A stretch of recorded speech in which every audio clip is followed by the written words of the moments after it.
आपने जितनी हिंदी फिल्में देखी होंगी, भाई मैंने तो हिंदी और इंग्लिश के अलावा नहीं देखी, एक आधा उर्दू की फिल्म ही देखी है, अन्य भाषाओं की तो फिल्में मैंने देखी नहीं है, मगर हर हिंदी फिल्म में शुद्ध हिंदी बोलने वाला कैरेक्टर या तो विलेन होगा या कॉमेडियन होगा। यह धीरे धीरे हमारे दिमाग में बैठ गया। हीरो क्या बोलेगा? 60, 70 और 80 के दशक तक उर्दू मिक्स्ड हिंदी बोलता था, पिछले 20 साल से इंग्लिश मिक्स्ड हिंदी बोलेगा। आप सबने वो गाना सुना होगा, विनोद खन्ना जी जिनकी डेथ हो गई, एक उनके ऊपर है जिसको कॉमेडियन गाना माना जाता है, प्रिय प्राणेश्वरी यदि आप हमें आदेश करें तो प्रेम का हम श्री गणेश करें। यह गाना क्या माना जाता था? कॉमेडी का। और एग्जैक्टली यही गाना, यही वर्ड्स का गाना, इब्तिदाए इश्क में हम सारी रात जागे अल्लाह जाने क्या होगा आगे, यह अच्छा गाना। और इतना ही नहीं, जी हाल मुस्किन मुगम्बुर रंजिश बहार हिजरा में सारा दिल है, इसमें दिल के अलावा कुछ समझ में आया नहीं। हिंदी के शब्द आ जाए, अरे साहब बड़ी कठिन हिंदी, बड़ी क्लिष्ट हिंदी कहां से ले आए, अगर साफ साफ उर्दू भी बोल दिया ये कहां ले आए, अंग्रेजी मिक्स्ड होना चाहिए। भाई अंग्रेजी मिक्स्ड होकर हम, देखिए ये सारी चीजें हम लोगों के दिमागों में बैठा ली जा रही हैं। हम कहां जा रहे हैं? एक छोटा सा उदाहरण आपको देता हूं। मैं किसी भाषा के प्रति सम्मान या असम्मान नहीं व्यक्त करना चाहता, एक तथ्य सामने रखना चाहता हूं। अंग्रेजी भाषा में केवल 5 वॉवेल हैं, AEIOU, केवल 5 वॉवेल, और मात्रा पाई जैसी कोई चीज ही नहीं है।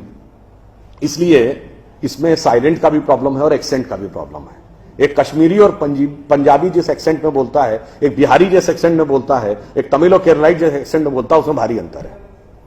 मगर जिन लैंग्वेजेस की फोनेटिक्स डाइवर्सिफाइड है, अब जैसे उसमें मैं एक एक्सट्रीम एग्जांपल देता हूं, संस्कृत।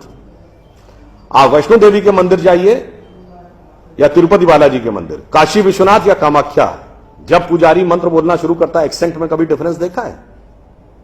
वो भी तो उसी इलाके के हैं। क्यों? क्योंकि आपकी लैंग्वेज की फोनेटिक्स डेवलप्ड है, साइंटिफिक है। उदाहरण के लिए आप सब ने कभी ध्यान दिया हो या ना दिया हो, हिंदी में कहते हैं ना काखा गाघा अंगा, का जब बोलते हैं तो जबान कहां लगती है? फिर खा में और पीछे, गा में और पीछे, घा में और पीछे, जब अंगा बोलते हैं तो गले से निकलता है। The entire phonetics is designed as per the contour of your vocal cord. एक प्रकार के शब्द एक साथ, तथ दना सब दांत से अंतर, पफ बफा मा सब होठ से, इतना डेवलप्ड, इतना साइंटिफिक इंस्ट्रूमेंट हमारे पास, और हमें समझाया जा रहा है कि नहीं छोड़ दो, तो वैसी बात हो गई कि हमारे पास स्मार्टफोन है, मगर दुनिया जो है वो पुराना वाला जो नोकिया हम यूज करते थे उसके पीछे भाग रही है। तो नहीं जी, हम तो उसी के साथ चलेंगे।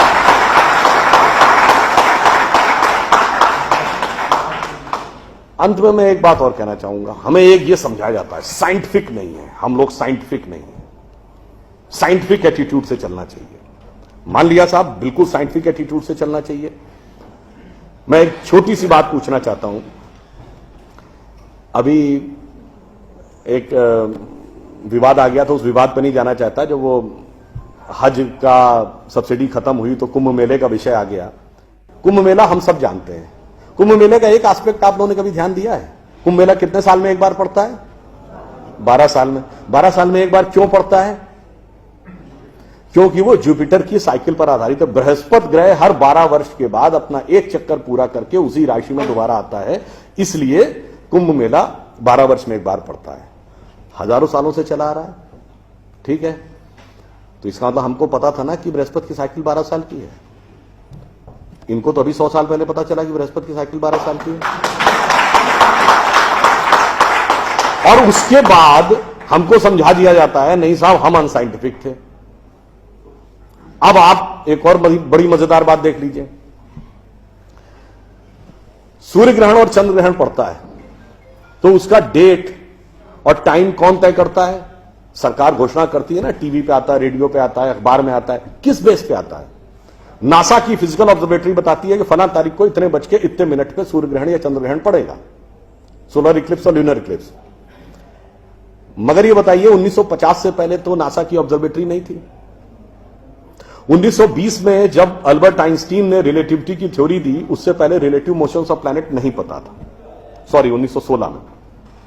1920 में एडविन हबल एक साइंटिस्ट हुए जिन्होंने एक्सपेंडिंग यूनिवर्स की थ्योरी दी, उससे पहले एक्सपेंशन ऑफ यूनिवर्स नहीं पता था। 1900 में मैक्स प्लैंक साइंटिस्ट हुए जिन्होंने लाइट की क्वांटम की थ्योरी दी, फोटॉन्स वाली। उससे पहले प्रोपोगेशन ऑफ लाइट ही नहीं पता था।